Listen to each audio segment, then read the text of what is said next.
فاعبد الله مخلصا له الدين ألا لله الدين الخالص.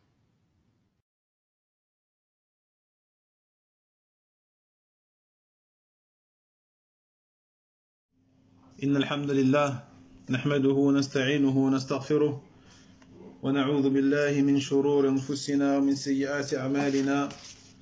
من يهده الله فلا مضل له ومن يضلل فلا هادي له، وأشهد أن لا إله إلا الله وحده لا شريك له، وأشهد أن محمدا عبده ورسوله صلى الله عليه وعلى آله وصحبه وسلم. يا أيها الذين آمنوا اتقوا الله حق تقاته ولا تموتن إلا وأنتم مسلمون.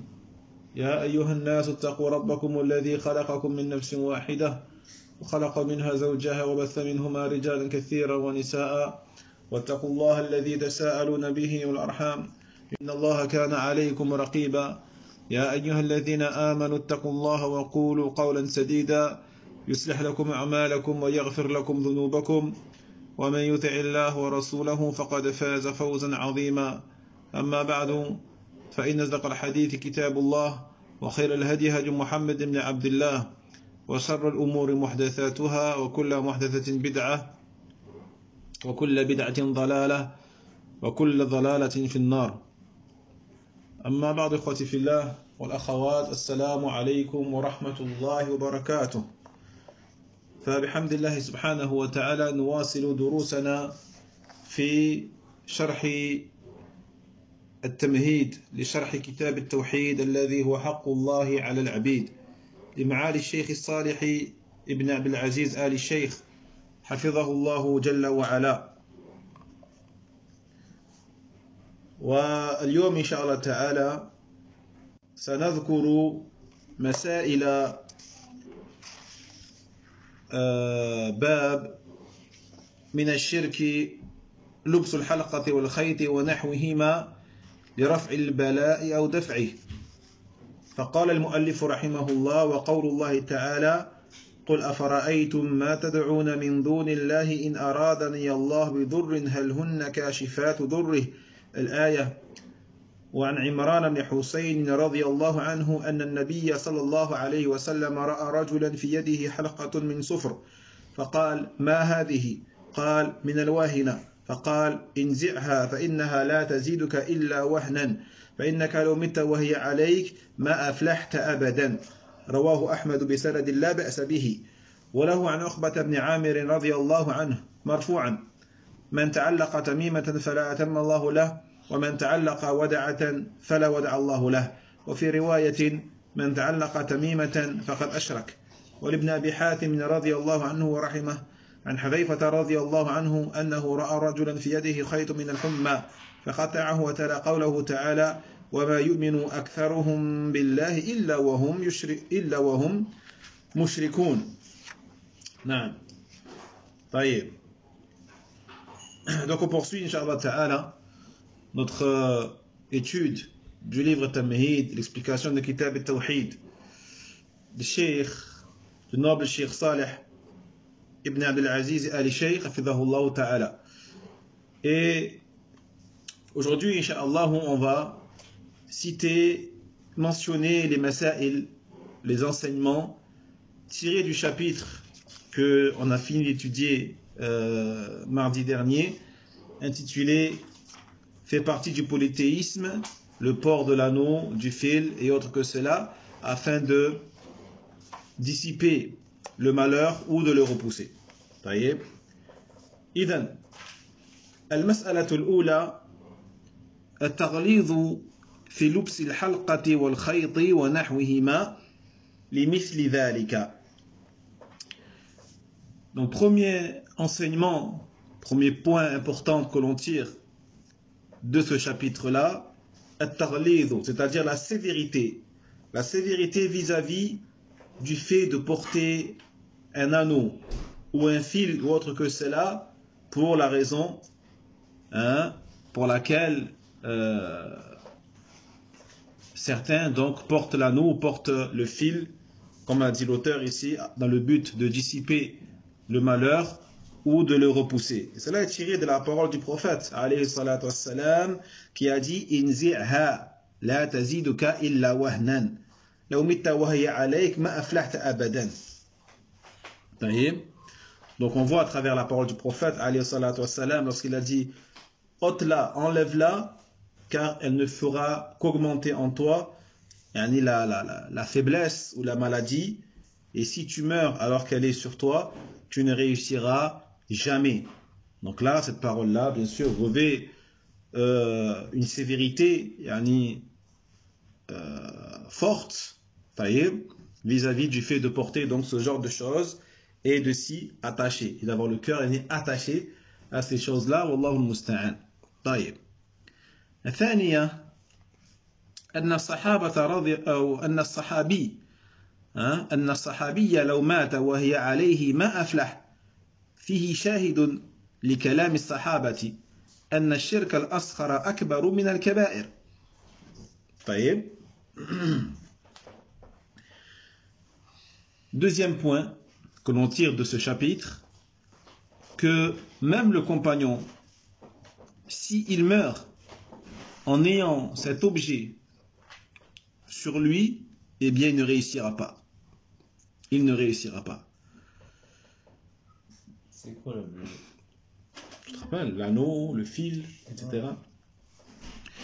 Et donc, ce point-là vient appuyer aussi la parole des compagnons radiyallahu anhum qui disent que al-shirk al-asghar, le polythéisme inférieur, est plus grave que al-kaba'ir. C'est quoi al-kaba'ir? C'est les péchés majeurs.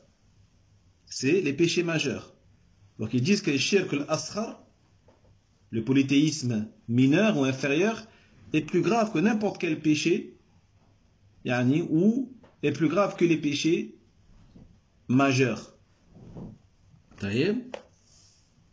فقال الشيخ العثيمين هذا وهو صحابي فكيف بمن دون الصحابي فهو أبعد عن الفلاح. قال المؤلف رحمه الله فيه شاهد لكلام الصحابة أن الشرك الأصغر أكبر من الكبائر. فقوله لكلام الصحابة أي لقولهم، وهو كذلك، فالشرك الأصغر أكبر من الكبائر. قال ابن مسعود رضي الله عنه لأن أحلف بالله كاذبا أحب إلي من أن أحلف بغيره صادقا،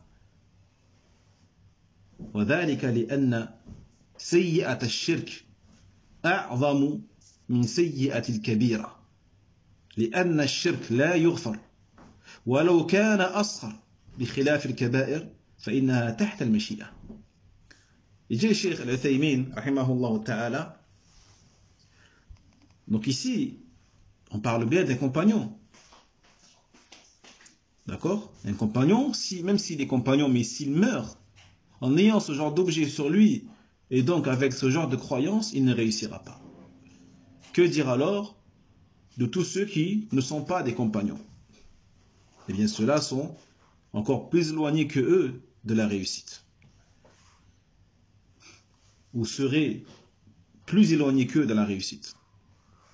Il dit l'auteur, rahimahullah ta'ala, il y a en cela une confirmation de la parole des sahaba radiyallahu anhum. Et quelle est cette parole? Eh bien, le fait que le polythéisme mineur est plus grave que les péchés majeurs. D'accord? Et c'est la vérité et la réalité. Le polythéisme est shirk, même s'il est mineur ou inférieur, même s'il ne fait pas sortir de l'islam, contrairement au polythéisme majeur, eh bien il est quand même plus grave que al-kaba'ir, les péchés majeurs. Regardez qu'est-ce qu'il a dit Ibn Mas'ud radiyallahu anhu. Il a dit que je jure par Allah en mentant, mais préférable que de jurer sur autre que Allah en disant la vérité. Allahu Akbar. Donc je vous conseille tous de noter ce ce athar d'Ibn Mas'ud, radiyallahu anhu, il a dit que je jure sur Allah en mentant, mais préférable que de jurer sur autre qu'Allah en disant la vérité. Taïeb. Pourquoi? Parce que le fait de jurer sur Allah en mentant, c'est un péché. D'accord? Mais le fait de jurer sur autre que Allah, même en disant la vérité, c'est quoi? Oui, mais c'est plus que ça, c'est du shirk. C'est du shirk. Le fait de jurer sur autre qu'Allah en disant la vérité, ceci est du shirk. D'accord? Et du fait que la gravité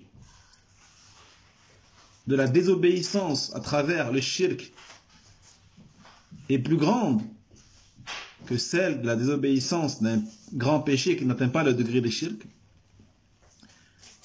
et du fait que le shirk, il n'est pas pardonné, même s'il fait partie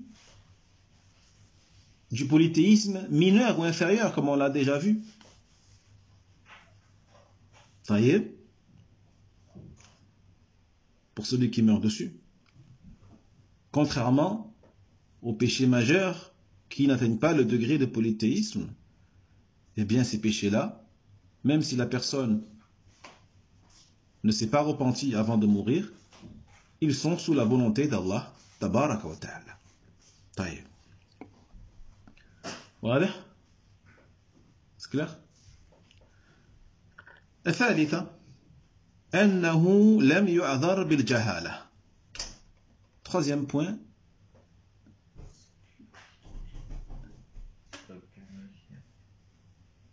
Il dit l'auteur, rahimahullah ta'ala,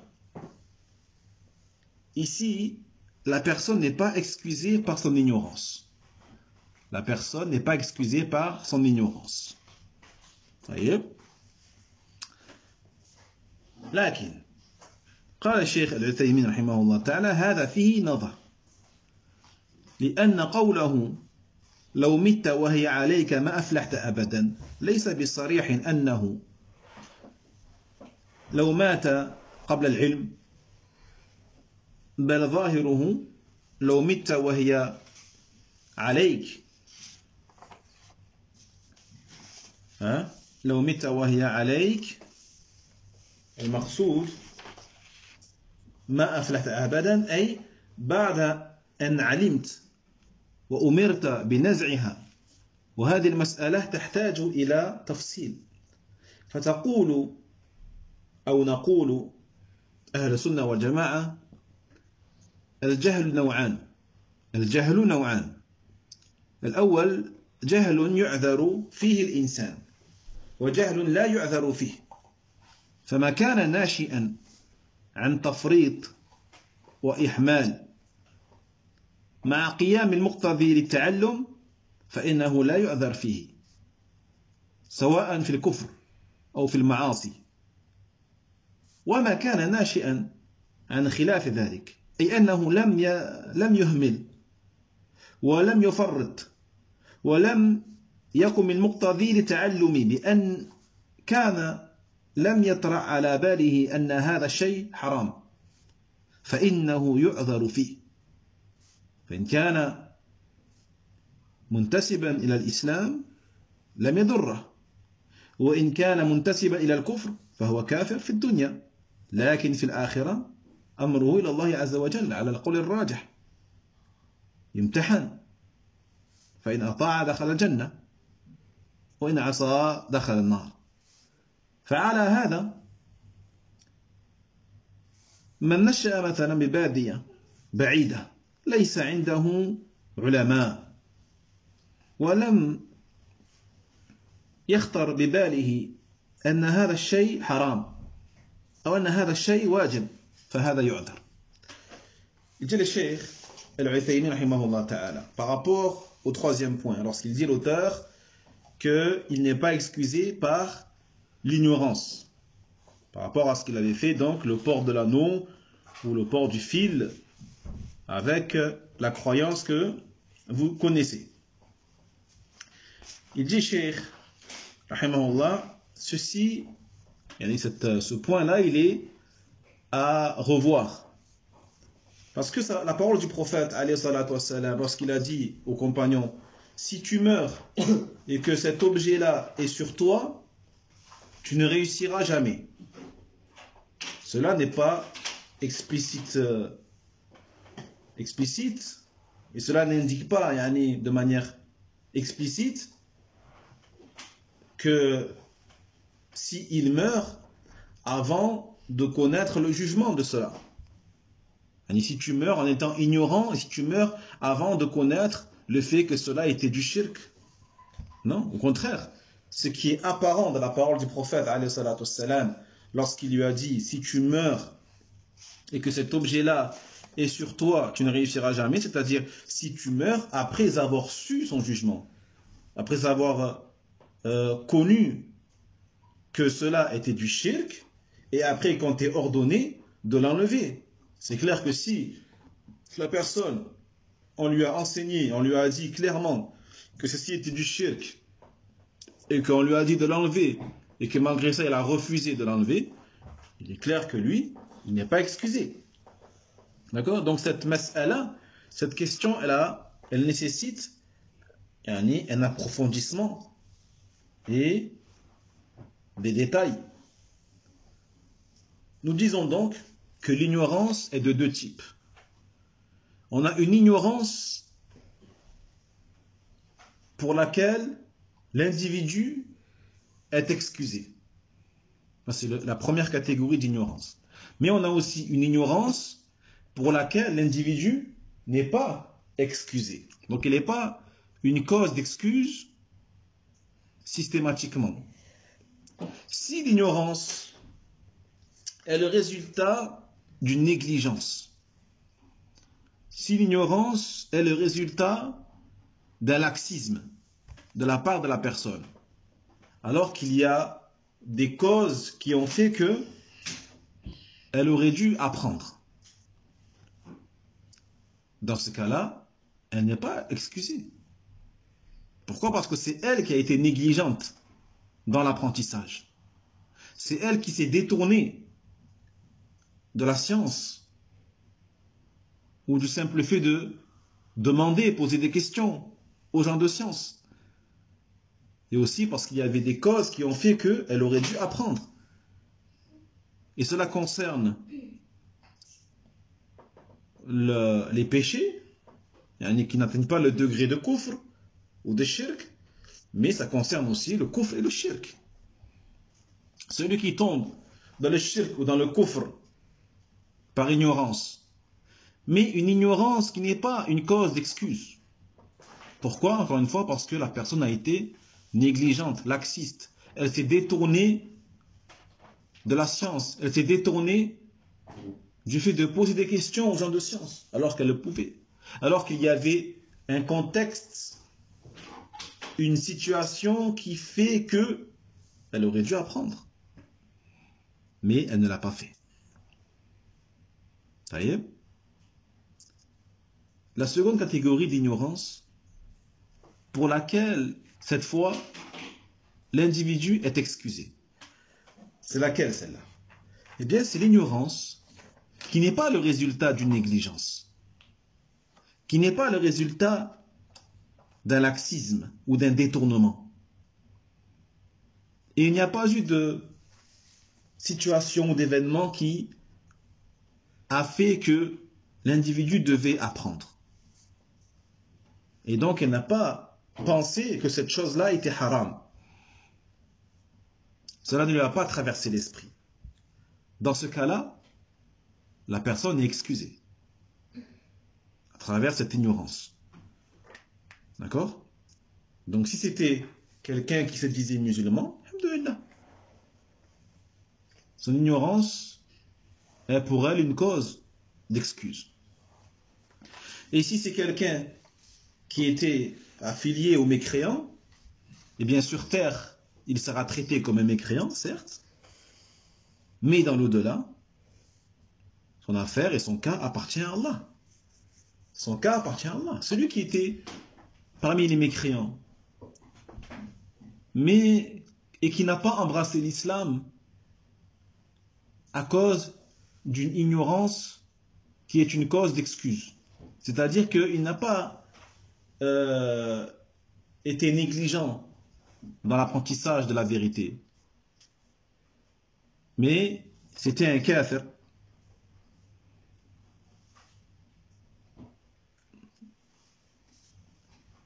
Et le message ne lui était pas parvenu. Il y a le vrai message de l'islam.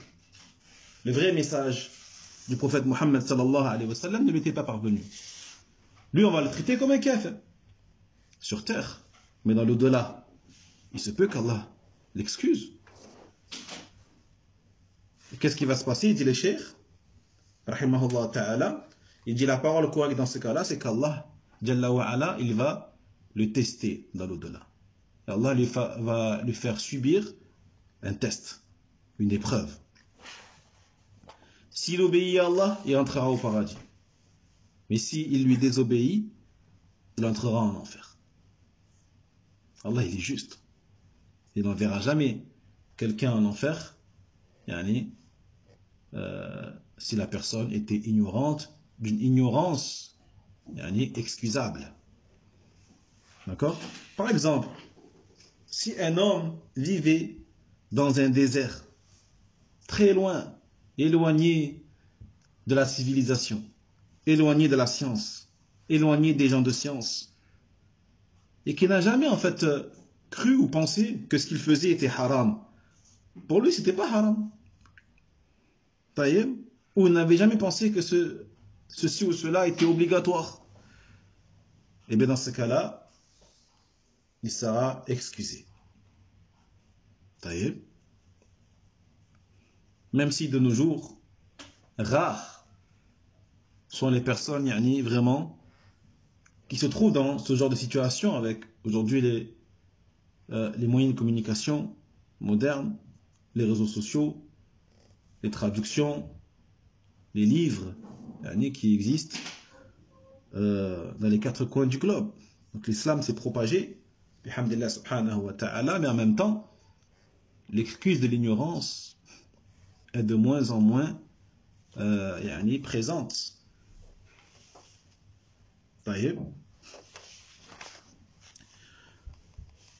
وقال المؤلف رحمه الله الرابعة أنها لا تنفع في العاجلة بل تضر لقوله لا تزيدك إلا وهنا لا تزيدك إلا وهنا. Quatrième point, le fait que ces objets-là ne sont d'aucune utilité. Et depuis le début, c'est-à-dire qu'à aucun moment, ces objets ne sont utiles à la personne. Au contraire, elles sont nuisibles. Ils sont nuisibles. Et cela à travers la parole du prophète, alayhi salatu wassalam, elle ne fait qu'augmenter en toi la faiblesse. الخامسة الإنكار بالتغليظ على من فعل مثل ذلك. الإنكار بالتغليظ على من فعل مثل ذلك. نعم. Cinquième point, la désapprobation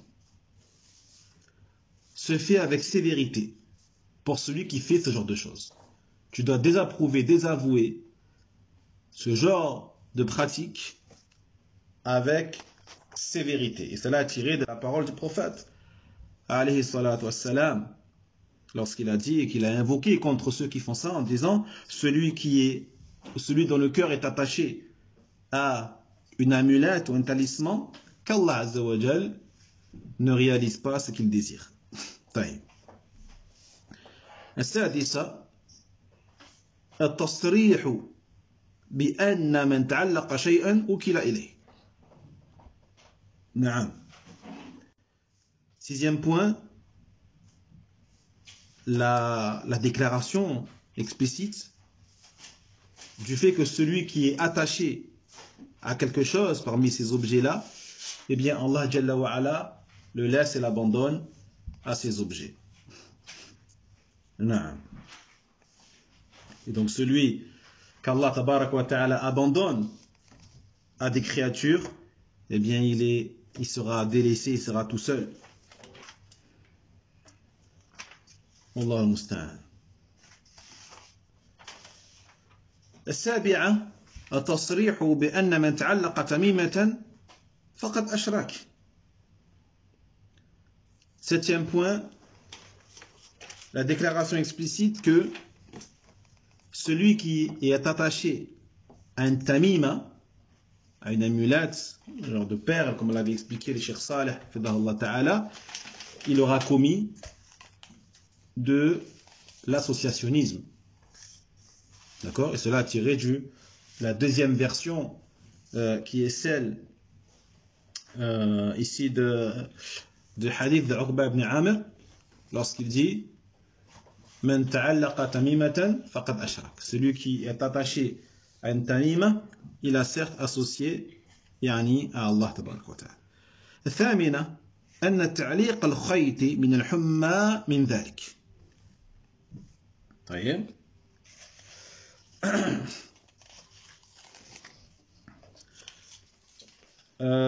Huitièmement,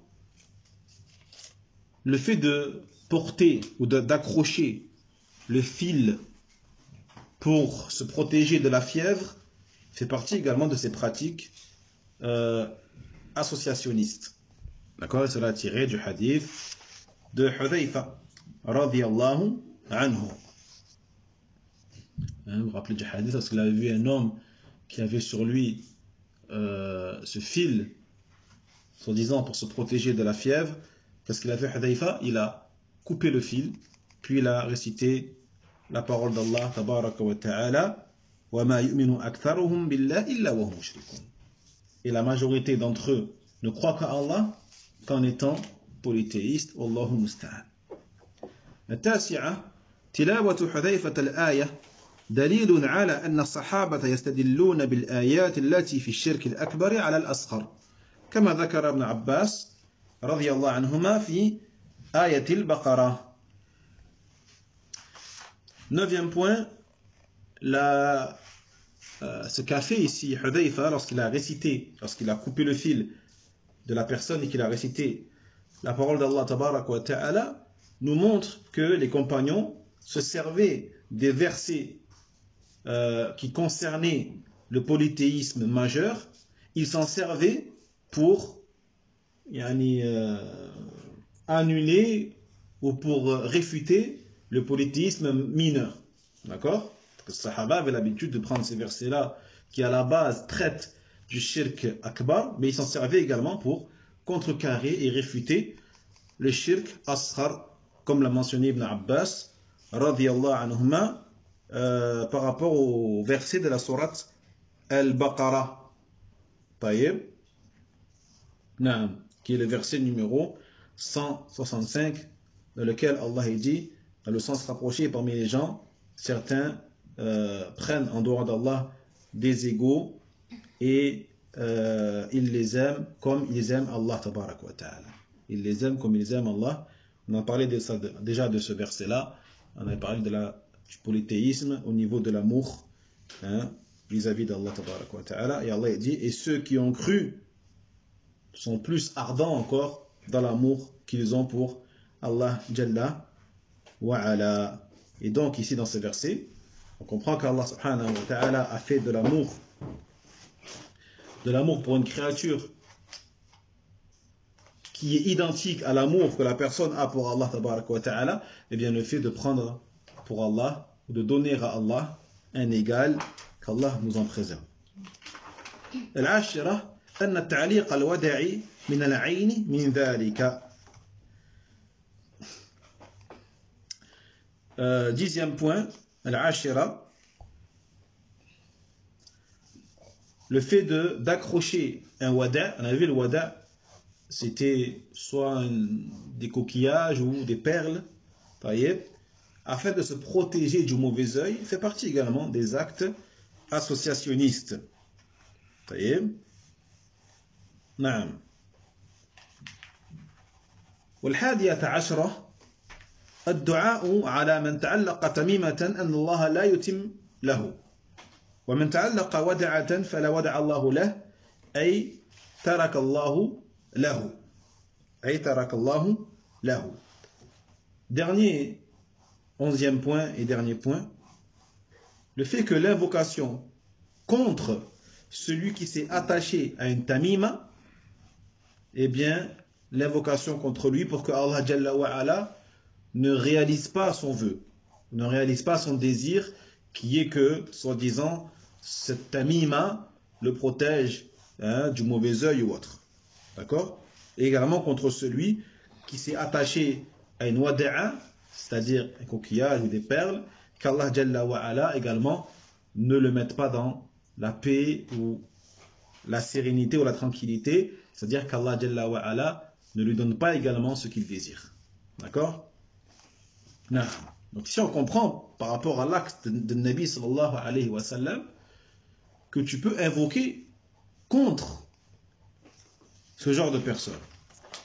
لكن قال الشيخ العثيمين رحمه الله تعالى هذا يؤخذ من دعاء النبي صلى الله عليه وسلم على هؤلاء الذين اتخذوا تمائم وودعا وليس هذا بغريب أن نؤمر بالدعاء على من خالف وعصى فقد قال النبي صلى الله عليه وسلم إذا سمعتم من ينشد الضالة في المسجد فقولوا لا ردها الله عليك وإذا سمعتم وقال النبي وإذا سمعتم من يبيع أو يبتاع في المسجد فقولوا لا ربح الله تجارتك. طيب فهنا أيضا تقول له لا أتم الله لك ولكن الحديث إنما قاله الرسول صلى الله عليه وسلم على سبيل العموم فلا نخاطب هذا بالتصريح ونقول لشخص رأينا عليه تميمة لا أتم الله لك وذلك لأن مخاطبتنا الفاعل بالتصريح والتعيين سوف يكون سببا لنفوره ولكن نقول دع التمائم ودع الوداع فإن النبي صلى الله عليه وسلم يقول من تعلق تميمة فلا أتم الله له ومن تعلق ودعة فلا ودع الله له. أي نعم. Il dit le Cheikh Al-Uthaymin rahimahullah ta'ala par rapport au fait d'invoquer contre la personne qui fait ce genre de choses. Il dit cela est pris donc de la dua du prophète alayhi salatu wassalam contre ceux qui ont pris donc ces tamaim, ces talismans, ces amulettes ou ces wada', ces perles, etc. dans le but de les défendre ou de dissiper le mal ou le mauvais œil ou la maladie. Le fait que le prophète il est invoqué contre eux, c'est pas quelque chose qui est étrange. Voyez, le fait que le prophète nous ait ordonné d'invoquer contre eux ou d'invoquer contre ceux qui n'obéissent pas à Allah ou contre ceux qui enfreignent les lois d'Allah tabarak wa ta'ala. Sachez par exemple que le prophète alayhi salatu wassalam, il a dit lorsque vous entendez quelqu'un faire une annonce comme quoi il aurait perdu quelque chose dans la mosquée. Vous savez que c'est interdit. Celui qui perd quelque chose, il n'a pas le droit d'aller dans la mosquée et de dire aux gens j'ai perdu telle ou telle chose, etc. etc. Là, qu'est-ce qu'il a dit le prophète? Celui où si vous entendez quelqu'un faire cela, il est déclaré comme quoi il a perdu quelque chose dans la mosquée, eh bien dites qu'Allah Jalla wa Ala ne te rende pas ce que tu as perdu. Donc là, regardez, il a dit d'invoquer contre lui et de dire qu'Allah ne te rende pas ce que tu as perdu. Dans un hadith, il dit également si vous entendez quelqu'un vendre ou acheter dans la mosquée, dites qu'Allah Jalla wa Ala ne fructifie pas ton commerce. Encore une fois, on a une autre dua, une autre invocation. Il a dit si vous entendez quelqu'un vendre ou acheter dans la mosquée, et vous savez que c'est interdit la tijara dans la mosquée, dites qu'Allah ne fructifie pas ton commerce. Et là donc, nous disons à la personne, on pourrait penser que on dit à la personne par conséquent qui porte ce genre d'amulette sur elle ou le fil ou autre, en lui disant qu'Allah Jalla wa Ala ne réalise pas ce que tu veux ou ce que tu désires à travers cet objet. Vous voyez ? Mais le hadith, il dit le cheikh Al-Uthaymin, mais le hadith, on voit que le messager sallallahu alayhi wa sallam a fait une invocation générale. Il n'a pas parlé à une personne en particulier. Hein? Il ne s'est pas adressé à quelqu'un en particulier en disant qu'Allah ne réalise pas ce que tu désires. Ou qu'Allah te mette dans la gêne. Ou ne te mette pas dans la paix et la sérénité. Non.